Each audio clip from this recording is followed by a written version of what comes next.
И балетная труппа театра имени Мусы Джалили сейчас гастролирует по Европе. Зрители 7 стран увидят мировую классику. Это «Лебединое озеро», «Щелкунчик» и «Жизель». Артисты уже выступили в Париже, Лионе и Страсбурге. О французском турне расскажет редактор отдела культуры нашего телеканала Дмитрий Пивоваров. Сегодня первая часть его специального репортажа.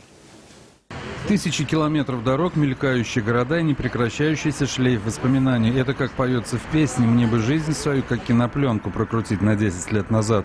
У артистов татарского балета отсчет начнется еще 22 года назад, когда появились первые гастрольные туры. Стартовым европейским городом был немецкий Брауншвейг, потом чешский Устье-на-Лабе. Сегодня, спустя десятилетия, в когорте своих считают Голландию, Австрию, Германию.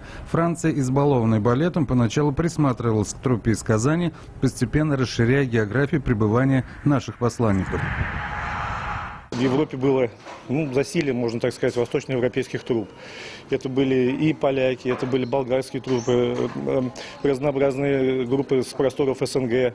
Но должен сказать, что на сегодняшний день, в частности, в пределах Королевства Нидерланды, практически самой гастролирующей труппой является труппа Татарского академического театра оперы и балета. Конечно, со временем эта эйфория у актеров ушла. Мы живем в другом мире и воспринимаем уже эти гастроли не как манну небесную какую-то, а как часть своей творческой работы, необходимая работа. Потому что без гастролей, как бы там кто-то ни говорил, да, но без гастролей театры и актеры жить не могут. Они обязаны перемещаться в пространстве.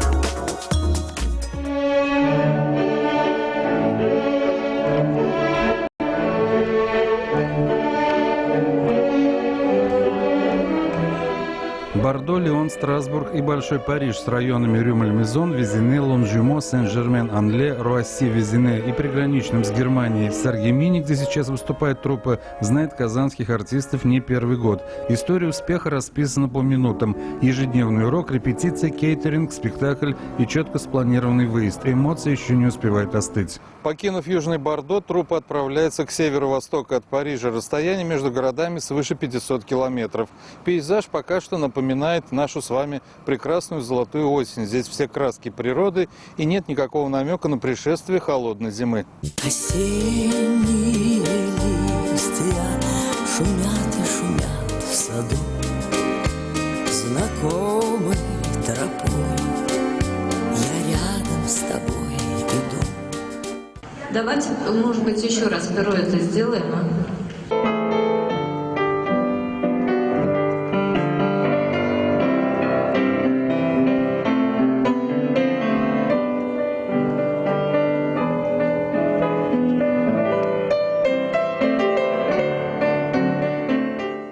Первый спектакль, конечно, стараемся репетировать в полную силу. Единственный щадящий режим для солистов, потому что на них, конечно, большая нагрузка. А потом уже по мере того, как спектакль станцован 5, 10, 15 раз, там мы уже можем дать возможность артистам кое-что не брать. Впрочем, зритель все решает сам. Переполненные залы конгресс-центров, дворцов музыки и театров говорят сами за себя. Это исключительный спектакль, великолепный. А спектакль? Высококачественная работа. Очень хорошо.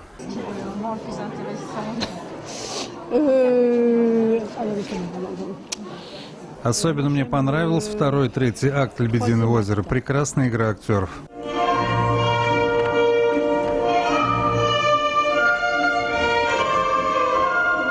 В нынешнем нынешней поездке полоса дебютных премьер только набирала обороты. Вообще же труппа заметно омолодилась, а новые солисты, такие как Аманда Гомес из Бразилии или Коя Окава и Мидори Тарада из Японии, проходят творческую акклиматизацию в поездке.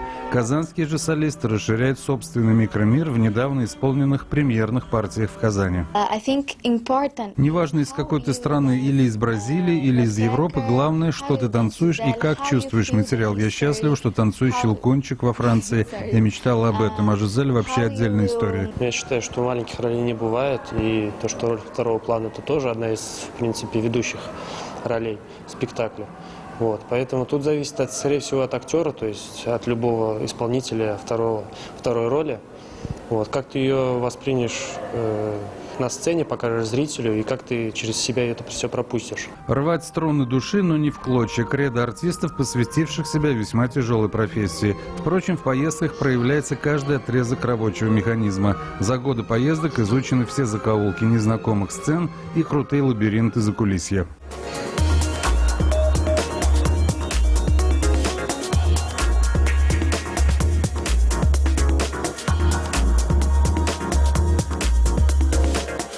Вторую часть специального репортажа из Франции вы увидите завтра в это же время в программе «Город». Дмитрий Пивоваров, Андрей Гусев для телеканала «Эфир».